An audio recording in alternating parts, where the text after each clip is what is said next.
Sport und Fitness haben keinen Einfluss aufs Schnarchen. Viele trennen Schlafprobleme strikt von Fitness.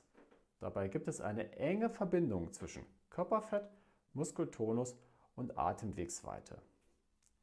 Fettgewebe im Nacken oder am Zungengrund kann die Atemwege verengern, besonders im Liegen. Regelmäßige Bewegung, gesunde Ernährung und gezieltes Training reduzieren also nicht nur das Gewicht, sondern verbessern auch die Muskelspannung im Rachenraum. Neuere Studien zeigen sogar, bestimmte Atemübungen und Gesangstraining können die Muskulatur im Rachen und Gaumen deutlich stärken und so das Schnarchen signifikant reduzieren.